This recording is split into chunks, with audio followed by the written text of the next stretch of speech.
Johnny, so good to see you. Hello. Hi. Hi, you. How's it going? We're waiting for the rest of your rad crew. Okay. I'm so excited for this. We're just gonna, everybody who's logging on right now, we're just gonna keep this going. I don't know if you saw the last session, but Amazing. following It's gonna that. be hard to follow. Good luck following that powerhouse of just incredible women that are doing the thing.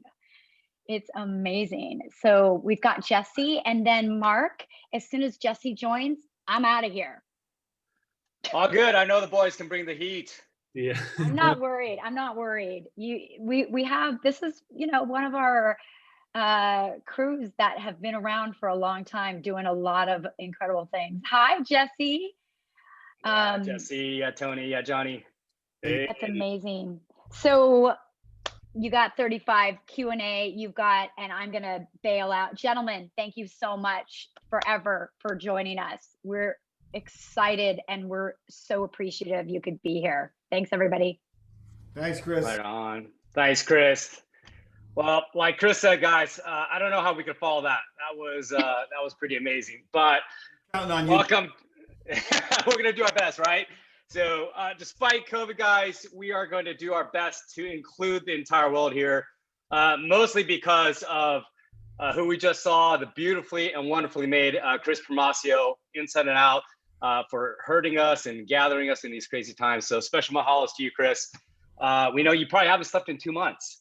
So hopefully we can all get you on a well-deserved surf trip sometime for all of 2021, maybe in the Canary Islands somewhere. So, all right, guys, well, we'll get started here. I'm Mark Sawyer-Chu, and I'm your host for this panel, Surf Therapy, a Pathway to Inclusion.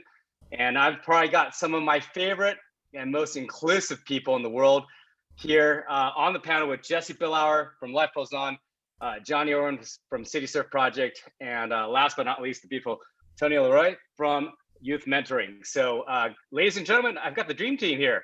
So guys, thanks so much for being on. Can you guys hear me okay? Yeah. Awesome. Cool. I'm not going to introduce you guys as bio because Chris has already worked tirelessly to put it into the all your profiles into Wahova. So you guys can check out their amazing accolades there. Otherwise, we'd be here for 2 months. But we'll just jump right into it now. Chris said, I've got at least 4 hours to interview you guys on the panel, but we actually only have 35 minutes. So, and then we got some Q&A at the end. So Chris really wanted me to ask you guys what you guys ate for breakfast. So we're gonna start off with either Fruity Pebbles versus Frosted Flakes. Jesse, you're gonna be the first to go, buddy. Out of those two choices? Yep. Oh man, Frosted Flakes. Oh, love it. Tony the Tiger. No pun intended, Tony. But I've never heard that before. there you go. You could take it, run with it. Your new marketing slogan for youth mentoring. But in all seriousness, guys, to understand how important inclusion is, right? Let's examine the effects that exclusion could potentially have on someone. So Jesse, why don't you go first on this, brother? In the context of surfing, can you guys share a moment where you guys might have witnessed or seen someone being excluded, and how has it impacted you? Jesse, did you have any thoughts on that? Yeah, I mean, there's a lot of people that are excluded at a lot of locations due to localism by itself, let alone anybody with a disability.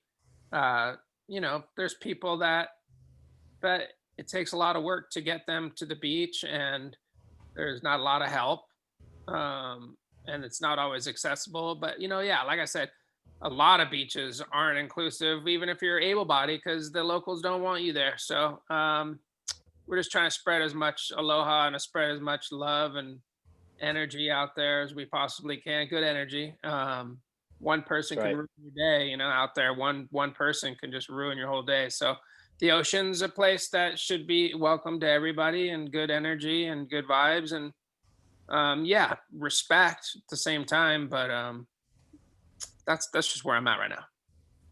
No, That's true. Good thoughts, Jesse. The opposite and antithesis of localism is exactly what we're talking about with inclusion, and by the very nature of what all three of you guys do, you know, including as many people as we can. So, Johnny, did you have any additional thoughts on that question?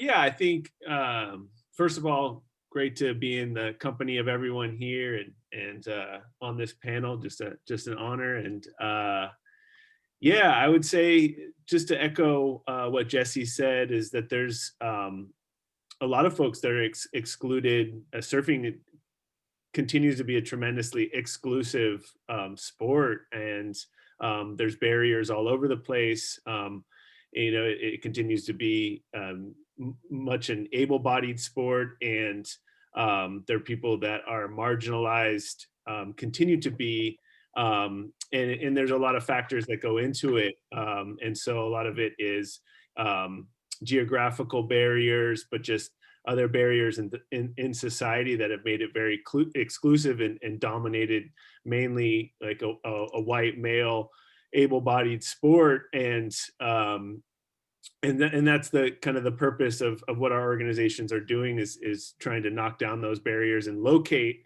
where you can start to pick apart where those barriers are, and almost like try to focus on each one and try to pick it apart, and then move on to the next one systematically. But it comes from a place of understanding first and foremost. You have to understand where those barriers are and the history of them, so that you can get people that may not understand. Like, I think the idea of like locals and localism, I think people don't really understand the deep-seated inequalities that have contributed to that. And once people can understand that, then they can begin to start to kind of correct that knowledge and have more openness to the change. Right on, Johnny. Absolutely true. And Tony, I know you and I kind of chatted about this question the other day, and you've seen it, a lot of this happen firsthand, especially with some of the the kids that you've brought to the beach. But what are your thoughts on this?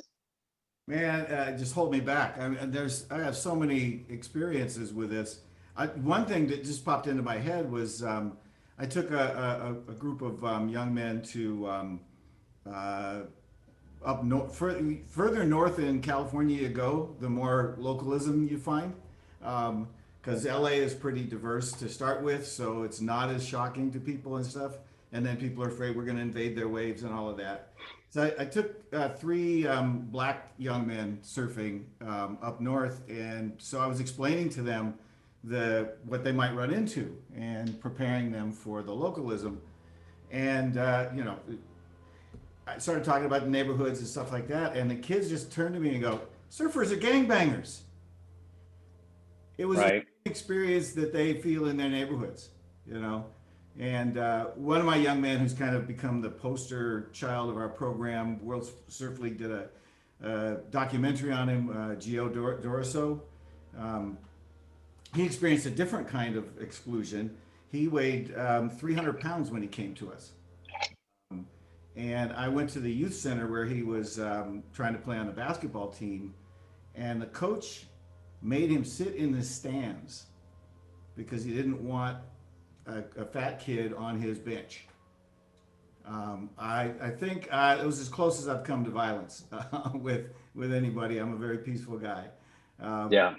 So we were able to create a welcoming community on the beach, and nature doesn't care, what you look like, what color you are, how much you weigh. Every step you take, the earth is there to greet you, no matter where you come from. And so we try to mimic that when we get on the beach. And at the end of that first year of surfing, Gio stood up and addressed the whole group in our closing circle, and basically said, "This is the first time I've ever felt that I belonged anywhere. It's the first group that's ever welcomed me. So I want to be a surfer." And that's how he found his mentor, and then eventually lost 130 pounds because of surfing. But it was the inclusion and the community that did it, not the sport. surfing is a great activity. It's a great sport. But it's such an opportunity to commune with nature and the community and create a welcoming environment that can really, in a reasonably short span of time, help cure, not cure, but create some healing for some of these developmental insults that so many of the youth we work with suffer on a regular basis.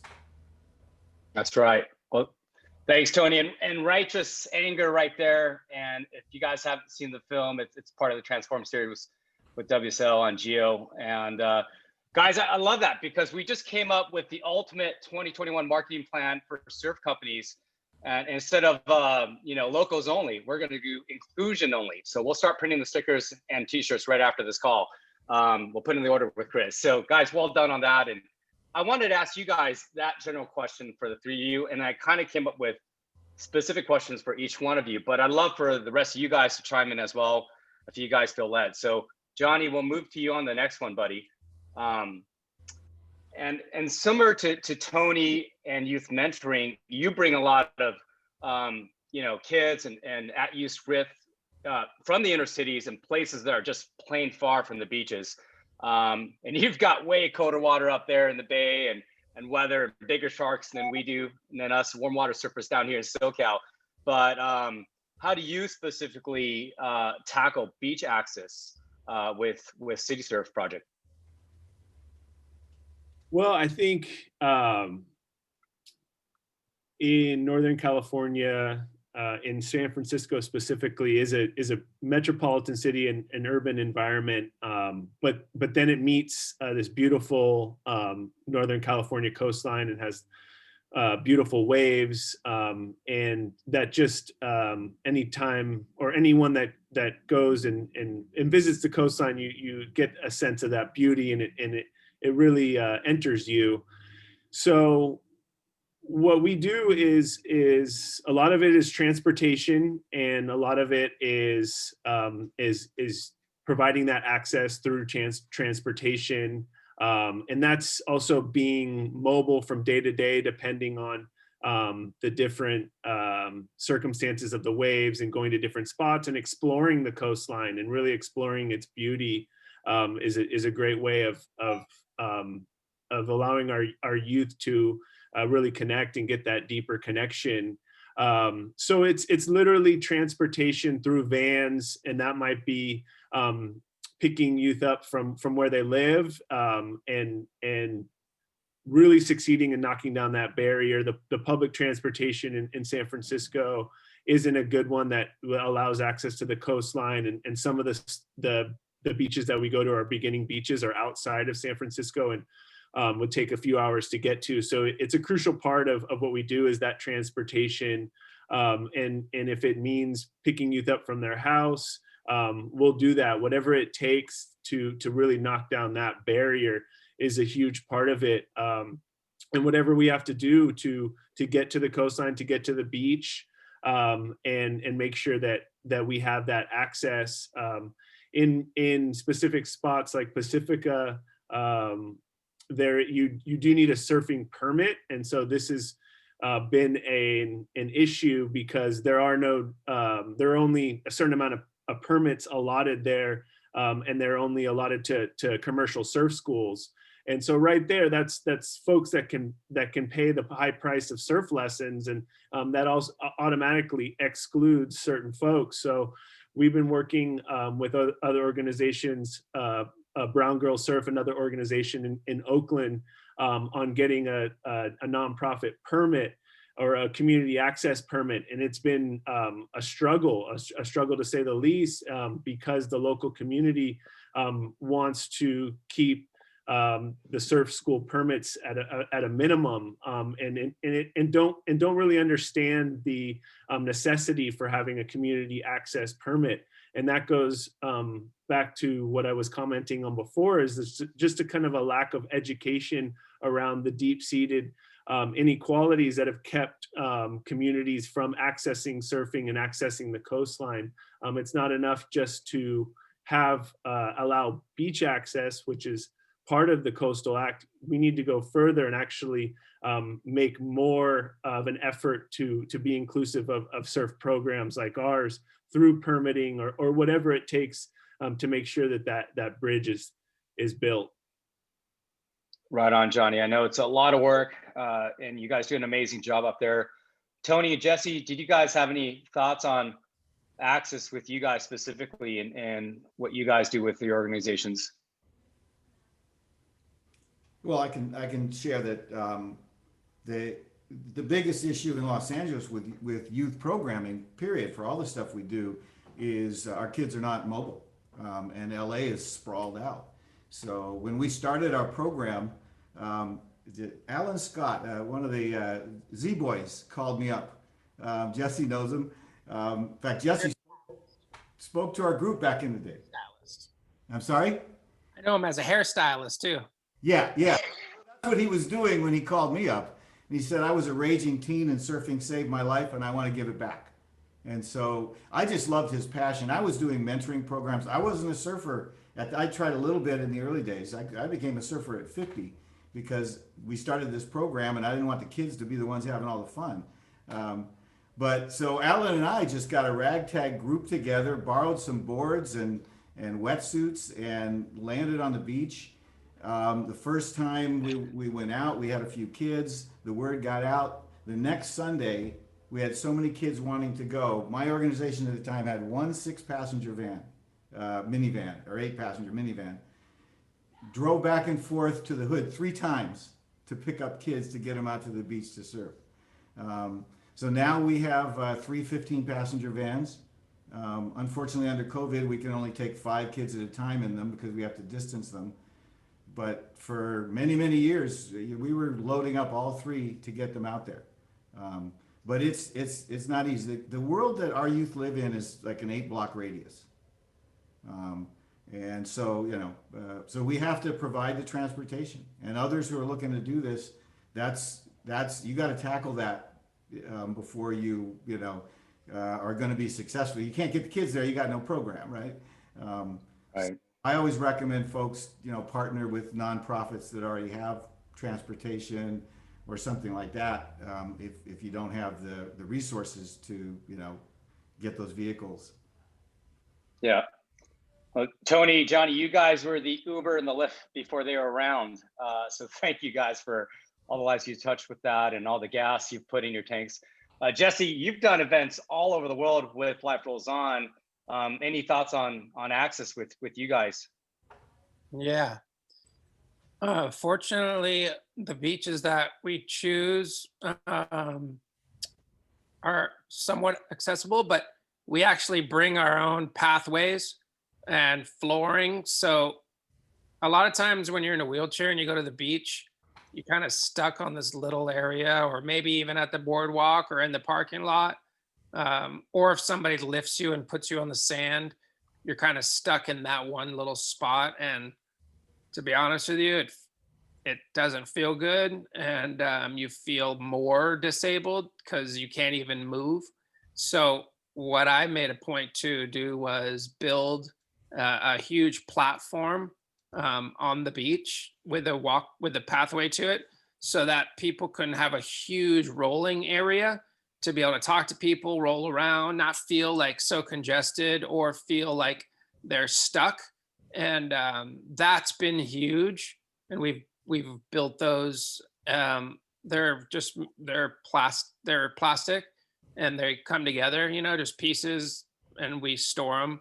But we have them for all of our events, whether it's in California, New Jersey, Virginia, North Carolina, New York, Nova Scotia. And those have been really big, just because the accessibility and the ability to be able to move around is huge. Yeah, thanks, Jesse, for sharing that. And just, having been at your events, Life Rolls On was kind of my entry point into surf therapy, and just the diversity of the type of people that are coming, where they're coming from, or whatever differently abled body that they have. You've had to kind of accommodate so many different type of people. So thank you for doing all that hard work, Jesse. Next question is for Tony. But again, Johnny, Jesse, would love for you guys to chime in. Tony, when you and I caught up the other day, you mentioned that you use a lot of spiritual techniques and unique tools to help address, some of the trauma that your kids have gone through, to help them feel included. Can you tell everyone here a little bit more about what you do there with youth mentoring? Yeah, so I discovered trauma-informed care before the term came out. I had a mentor who taught me about gifts and wounds, is what we call it, and that everybody is born into this world with certain gifts, and the access to those gifts is usually through your wounds. And once we saw that, then all of a sudden I started becoming open to healing practices from old wisdom and indigenous, traditions. Learned about initiation, rites of passage, and those kind of things. So we decided to start introducing that into all of our work. And lo and behold, you look at all the old Native American and African initiation practices and such, they're all based in nature and what nature has to offer and what nature teaches. And so we learned about the elements, earth, water, wind, and fire. And so we invoke those when we go on the beach and so on. You can't surf in our community without being initiated. You have to have a rite of passage to be a surfer with us. This year's rite of passage is we gather on the beach, and if you're new to the group for this summer, we ask you to just take a rock, because we bring these small river rocks with us, and place into that rock what it is in your life that you want to leave at the bottom of the ocean, that you want to get rid of, no longer serves you.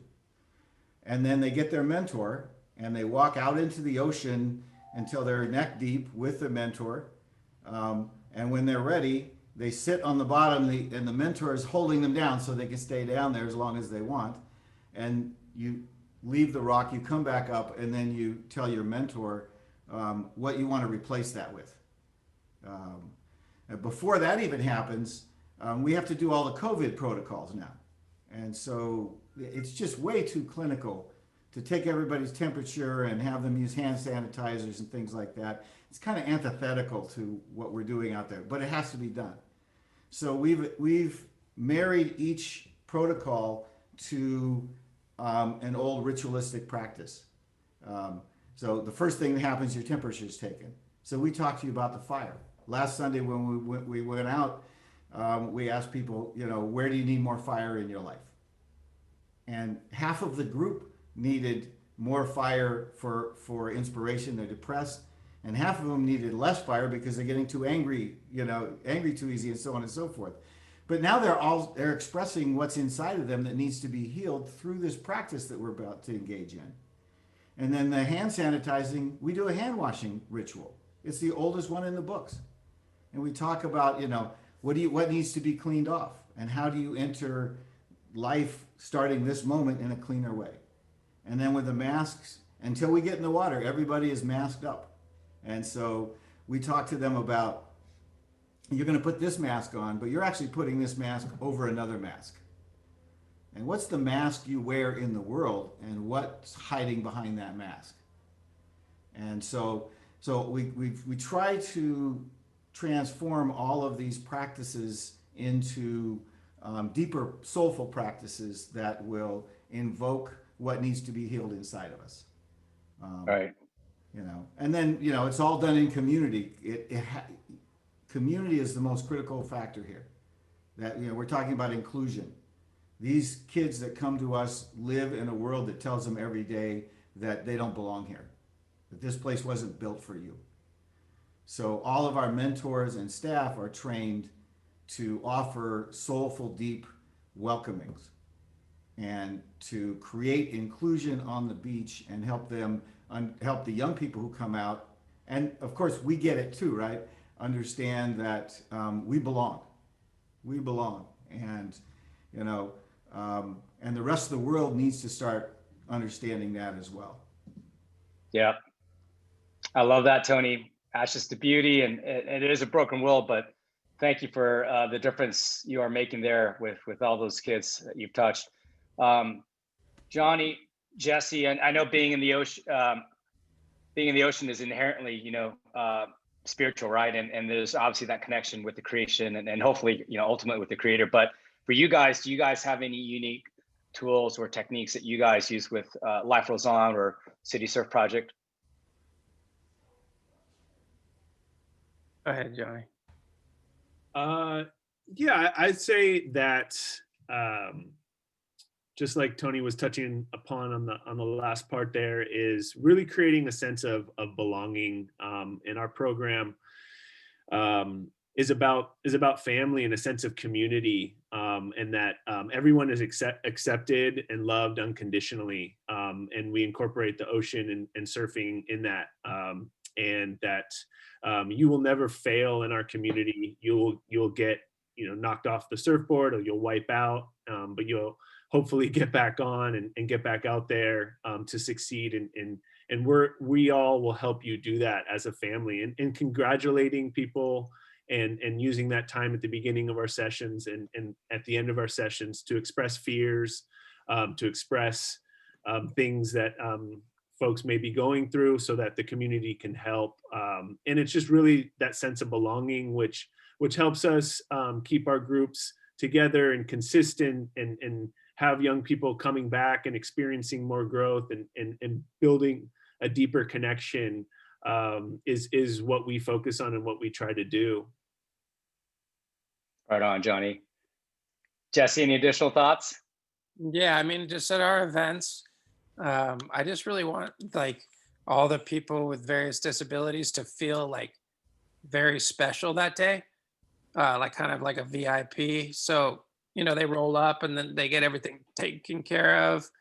They get, free little goodies in here and there, whether it's sunglasses or hats or some little goodie bags and food and drinks. And, a lot of times when you're like a little VIP, you feel very special, you feel very important. And a lot of people with disabilities, they've never been to any other events where they're VIP, So our events, when they go surf, they come out of the water and they take these group shots, and they're the king or the queen, and everyone's surrounding them like they're grateful to be with you, instead of you're like stoked that you're there. Like all these volunteers, they're grateful that you're here, so they make them feel so special, and they're like on a high, and they're looking forward to that day. And some of these people only get to surf one day a year, so they're looking forward to that one day all year, and it just lifts them up and brings their spirits up. And it's really cool to see, because you could see the transformation, whether it's from day one or their parents like going, oh my God, no, I'm too nervous, I don't want my kids to do it. And then they do it and they go, why was I holding them back? This is helping them. They're much more, more motivated and have more self-esteem, and all these things come out of it. Like surfing is the excuse just to bring them together, but the community of it is what it's really all about. So like, yeah, it could be anything. I don't even care if we're bringing them together to eat pizza. The pizza is just the excuse. The surfing's just the excuse. The skateboarding's just the excuse to make it seem like super fun, but it's really so much deeper than that. And there's a bigger meaning behind it. And people just, they don't realize that until they either come surf or come volunteer. And sometimes the volunteers get more out of the day than the surfers. And sometimes the surfers get more out, and it's a give and take relationship. We more about like, if everyone's a giver, everyone's a taker. So we're just trying to make everyone givers, and then everyone becomes a taker, and everybody wins. Awesome, Jesse. Preach it, buddy. I love that. Frosted Flakes pizza, guys. We're going with Jesse out after the call and grabbing lunch together. Yeah, but I know I prefer a yogurt parfait with like some sliced onion, almonds, and some fruit over fruit or over that. But all right, we'll go there for dessert, brother. But thank you, Jesse, Johnny, Tony. What you guys do, I mean, it's holistic, right? It's all connected, right? The spiritual, the mental health of it, the physical, and you impact one and it overflows in the other. And so I just love go for it, buddy. For all of these organizations, normally they're probably on a donation based thing where they're free. Like all these events that I put on are free, and it takes sponsors and it takes donations. So just remember, like, you're helping out a lot of people around the country and around the world change their lives, whether it's $5 or $5,000. But these events are free to the public, and it takes support. That's right, Jesse. I know that a lot of other foundations, they need their support too. So there's a lot of good organizations out there. It's hard to choose where your money goes, but maybe, don't get a couple lattes during the week and donate $5 or $10 here or there, and it will feel a lot better. That's right, Jesse. I know the three of you guys been working for a long time, raising a lot of support, which is almost like a second job in addition to all the admin that you guys do to, raise money to touch all the lives that you guys reach. So thank you guys for that. And we are all parts of that body with our gifts that we are supposed to bring. So amen that to Tony. Jesse, next question for you, brother. And of course, would love Tony and Johnny to chime in as well. But I've probably known you the longest on this panel. You're 41, I'm 44. And you've been doing this a long time, just like we talked about earlier. And you've shared your testimony and story all over the world. You're in one of my favorite surfing movies of all time, Step in Liquid, that helped me get started with surfing. And I've seen you go through a lot of ups and downs. But in my mind, you're one of the patriarchs of surf therapy. We talked about this the other day. And I remember being a kook and beginner in the early 2000s and always looking forward to going up to Zuma Beach to help volunteer at They Will Surf Again with you. And it was always one of my highlights for the year. And I would take my nonprofit Christian Surfers chapter in LA at that time and go volunteer with your nonprofit LRO, and everyone would just love you, from Amy, Renata to Rick. We all just love you. And you kind of helped set the trend of what surf therapy is today. And I remember at these events, everyone was so welcoming for the participants. And you kind of just mentioned VIP earlier, right? That to me was the epitome and revelation of inclusion, right? And one of those years I was lucky enough to be the water lead for you at LRO, and someone came up to me and asked me, is this event only for spinal cord injury athletes? And everyone said no. And this person ran home, grabbed his nephew's cousin who had Down syndrome, and came back later that afternoon, and we were able to get this beautiful kid some waves and just dance with him on the beach. So Jesse, you were one of those guys for me. Who's a hero for you in your life that personifies inclusion, and why? Shoots, I got a couple of heroes. One of them's Bob Hurley. He's just been Bob's awesome ever since I was like 12 years old, and still does. My idol is Shane Dorian. I even named my kid after him, Dorian Blue. And then my dad, my parents, and the people that helped me out. Like, I couldn't surf, I couldn't be an inspiration without my friends that pushed me into waves, that take me out. I would be landlocked. I wouldn't even be able to go out there. You guys wouldn't be able to say, oh my God, like, that's so inspiring. You're out there surfing. That's cool. Like, what? I can't do that without my best friends. I can't do that without my friends. So they're my heroes because they're selfless and taking me out. Sometimes I beg for them to take me out on the best days of the year when they want to surf, but I'm like, come on, man, let's go together. I try to sell them on the idea, bait and switch them, that there'll be more days like that, knowing that there's only a few out of the year. But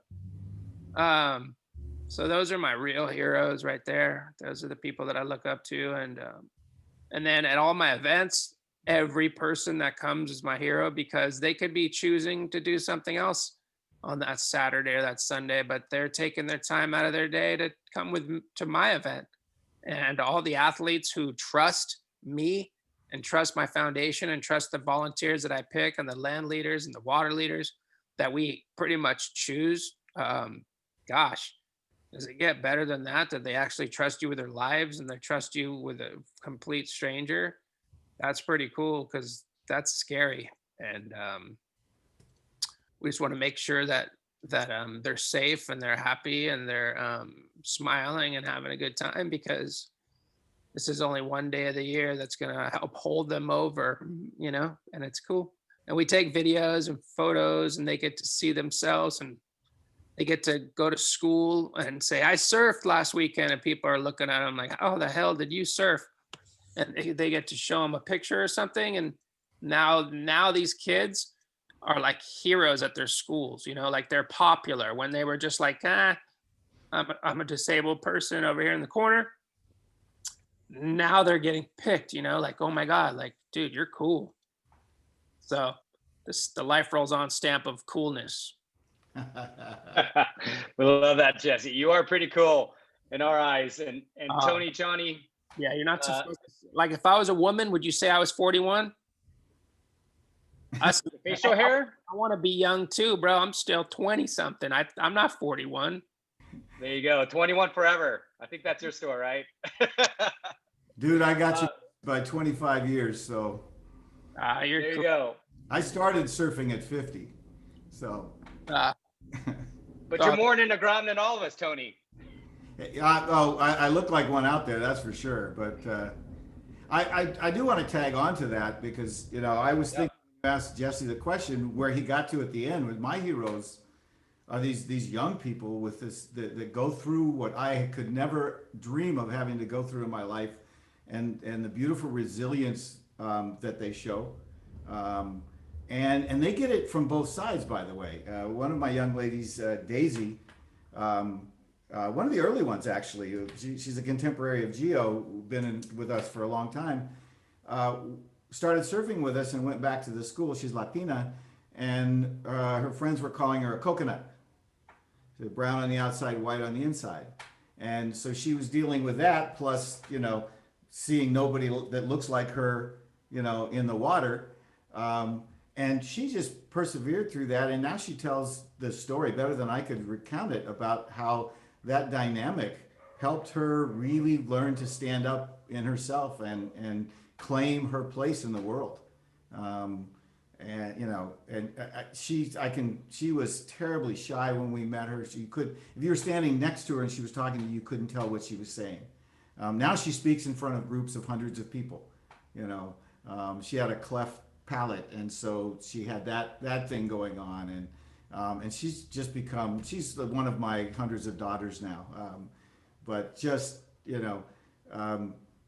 Geo, of course, about him, and we have kids that have come from abusive situations, and they just come out to get, a relief, and then they find that nature is mentoring them into claiming their place in the world and letting them know that no matter what happens to you, you can get through it. And their resilience is, and surfing it's the perfect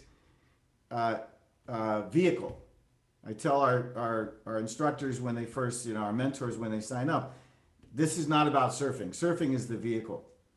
This is about inclusion and community and a welcoming and what nature can teach us about like the path that we're going in life and how we overcome the things we have to and live into our gifts that we were born to bring into this world.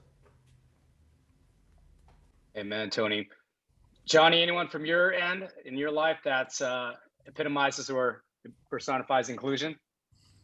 Yeah, I would say I would have to say our staff at City Surf Project, and for agreeing to join the adventure that it is that we're doing, and always putting the needs of our youth first, and continuously to work hard to fulfill our mission. And our staff is spread really thin at some points, and sometimes I wonder how long they will continue on the journey with me, and they've just always come through for the youth, and time again, and really owe the whole program to them, and then the way that they always are there for our youth and in our community.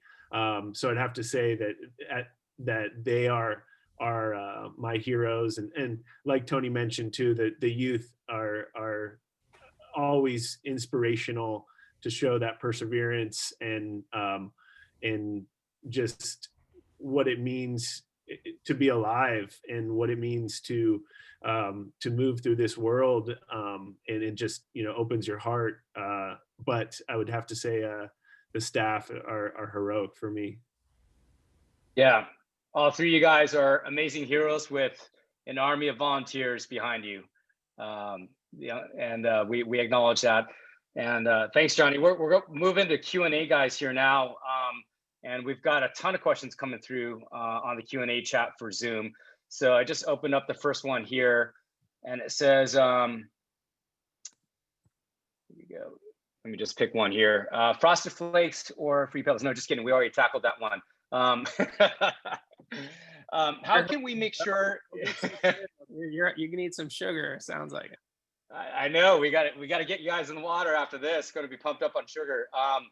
First question from Q&A for you guys is, how can we make sure inclusion happens in surfing territories where surfing is very popular and often linked to localism?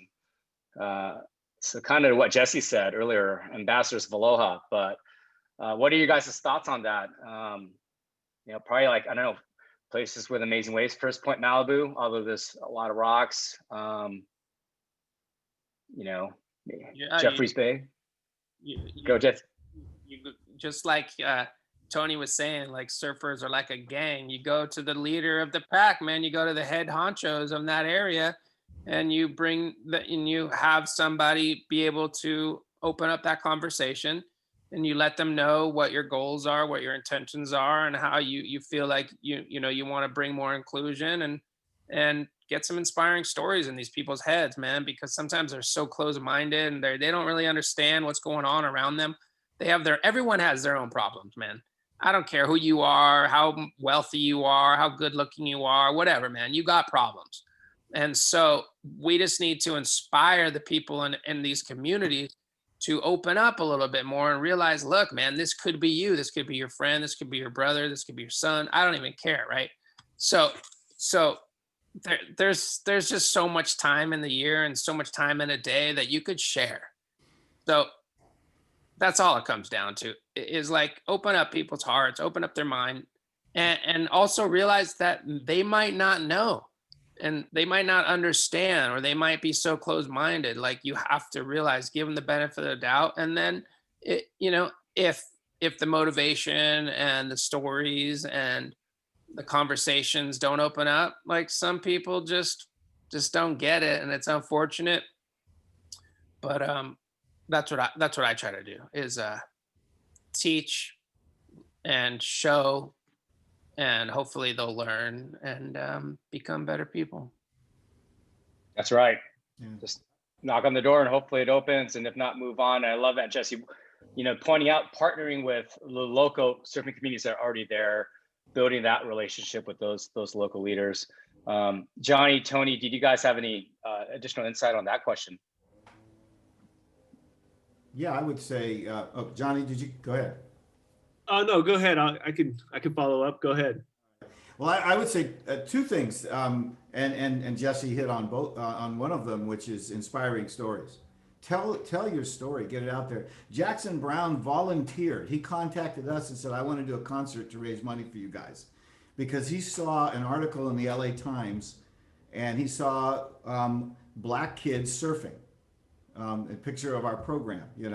We try to get our story out there. The World Surf League documentary on Giovanni, a Jamaican kid that from my program has gotten so much attention. But the other thing that we specifically intentionally do is we recruit mentors. And the interesting thing is, not the interesting thing, it's kind of obvious actually, most of the volunteers we have are white guys that surf and white ladies, because that's who surfs. It's hard to hate somebody once you know them. It's hard to be excluding of somebody once you know them. They fall in love with these youth as human beings. Sometimes you come in thinking, you're going to save somebody, and that's the wrong attitude. I've got more healing out of this than you add all the thousands of kids that we've taken surfing together, and the healing that I've gotten personally is at least equal to that. So we meet them on a human level, but we try to recruit as many folks as we can, because then they go back and they're emissaries in the community, and they get their friends. And most of our surf mentors now are word of mouth, because everyone will tell you, I thought I was coming out here to help some kids, but I changed my life. That's right. That's a good point, Tony. Johnny, you were going to say something. Yeah, I would just say I like what both Tony and Jesse talked about is changing the mentality and really talking to locals or talking to the head local and understanding of what you're trying to do, and is essentially is to give people the gift of surfing. And I don't think anyone can really deny that. I mean, most people are in surfing in the communities that are established there have been super welcoming, embracing what we're doing and getting out in the water. And I think for the tough territorial types, or when localism sprouts up, I don't think those folks necessarily see a connection to a lot of the inequalities and the barriers and structural inequalities and structural racism that has been historic, that's kept communities out. And it's not necessarily open racism, but it's something more deep-seated.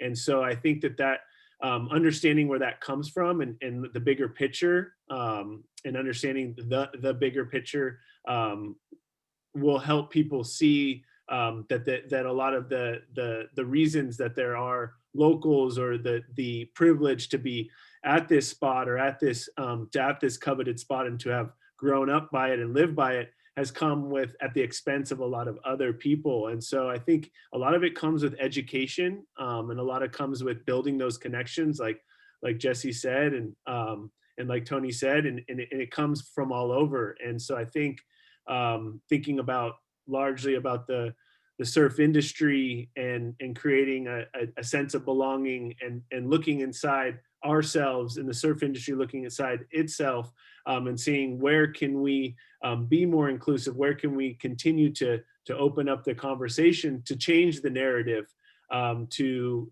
change that narrative as a whole in surfing, and to redefine it. And that's what we're doing with our youth, is that we're redefining what it means to be a surfer, and not saying, hey, we're going to adapt or take everything from surf culture, which there are some great parts of it and great history, but it's more about redefining really what it means, and redefining that narrative.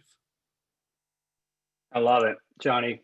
Yeah, more than that tagline, only a surfer knows the healing. We want everyone to know that feeling.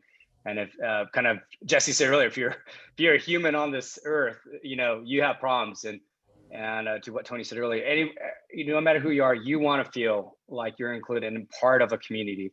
And obviously, Tony, you've seen that firsthand with the gang members that you're taking in and showing them a different community that they could be a part of. But I think last question for you, I'm just checking with Chris here if we have time for one more. A lot of questions about localism. So I think you guys are going to have to block some ways for me and for for the rest of us. But last question here for you guys on our panel today is, surfing is often portrayed, and sometimes accurately, as exclusive, difficult, and territorial, as we've been talking about. What techniques or tips have you guys seen that enable many programs to create feelings of inclusion for people who struggle to feel included outside of their programs and out of the water? And I think, Jesse, you alluded a little bit to this with maybe photos and videos that your participants get to take throughout the rest of the year, and use outside of the events. But you guys have any thoughts on this question? Well, there's a couple of things. We actually started outside the water. We added surfing as one of the offerings. We're a mentoring organization, and we have all kinds of filmmaking and drumming, all kinds of stuff. So we kind of flipped it in respect to the question. But one of the things that we do, we make sure that we don't just spend a couple hours with you on the beach. We do as much as we can there, and we create these structures of welcoming and provide some healing modalities on the beach and so on. But I have a staff, and each staff member is in contact with every youth, and every youth has a mentor, and those mentors are trained. And so surfing may open something up for a young person and now they need to know where to go with it. So we have to be there for them to help give them the support, find resources, give guidance when it's necessary, and so on and so forth. And the other thing that we did is we've added to, for several years now, to our offerings, a rites of passage or initiation retreat. Bad word because we're not retreating from anything, but in the mountains every October. This is the first time in 14 years we weren't able to do it, where we take these practices that we're introducing on the beach and then we take them to a whole new level. And we're with the young people and we're doing indigenously inspired initiation rites in the mountains, and we'll do an initiation ceremony where we will walk through fire, literally. Or a couple of years ago, a cold plunge, 40-degree water, 40-degree air, and then you had to find your way back to the lodge with just a towel around you. And it was symbolic of a story we had told, where the half boy found his other half and they fought in the water and they went down 3 times and so on. So, they need support. If we're really working with wounded youth, traumatized youth, which is who find their way to us, they need a lot more than just a couple hours on the beach. But I would say if that's all we had, it still is incredibly powerful and healing. Awesome, Tony. Jesse, do you want to add anything before we wrap up? Oh, no, I mean, just respect breeds respect, and giving, is what it's all about. But just want to say thanks for allowing me to be on this panel, and that there's a lot of great organizations out there doing a lot of great things, and it's totally inspiring. And unfortunate this year we hadn't been able to have any events, which is terrible for everybody, and now able-bodied people can see how it feels to not do a lot of stuff. A lot of people in wheelchairs, this is kind of what their life is like, and a lot of them stay home and they're depressed, and and we're bringing them out at these events. But now people are staying home and seeing, like, oh my God, like if I can't go do this, I get really depressed. And we have to reach out to people, and that's why we have like Zoom calls and different ways to reach out to people. But like, do that every time, like all year, no matter, not just 2020, but out to other people, because people that are able-bodied might have more issues than someone with a disability, because you can't see that. With my disability, people open up the door for me and they help me, but a lot of people that are walking might be more disabled on the inside, and they might need a hug or a hello or how are you doing, or can I help you? So it's up to you and your friends. You see people committing suicide that you thought were happy and thought that had it all, but they don't. And it's up to you as a friend or a stranger to just say hi and just let people feel noticed and feel recognized, and that's important. Oh, shit. Yeah, amen, Jesse. I love that. We are all searching for that, fulfillment that can complete us, and it's out there. We got to search for the truth. And guys, thank you so much for your love and aloha, Tony, Johnny, Jesse. The best panelist showcase of some of the best inclusionists in the world. New term, and again, that new marketing phase. Instead of locals rule, inclusionist rule, or inclusion rule. So get you guys a t-shirt after this, and thank you guys for all the people that are watching. Next time you grab a wave, invite someone to join your ride so they can feel included, and make sure to shout Wahova when you get spit on the barrel together. Chris, back over to your sister, Johnny, Tony, Jesse. We love you guys. Keep up the amazing work. Thanks. Amazing, guys. Unbelievable. Woo! Thank you. Lots of quotes. All of you blew me away. I started crying. I'm crying with these guys. It's unbelievable. Jesse, so powerful, such a powerful ending. Yeah. Thanks so much. Everybody out there listening, there's hundreds of you. Go take a quick break. We're coming back for one more session, and then you've got a 2-hour surf break. Thanks, everybody. You. All right, thanks. Take care, guys. God bless you.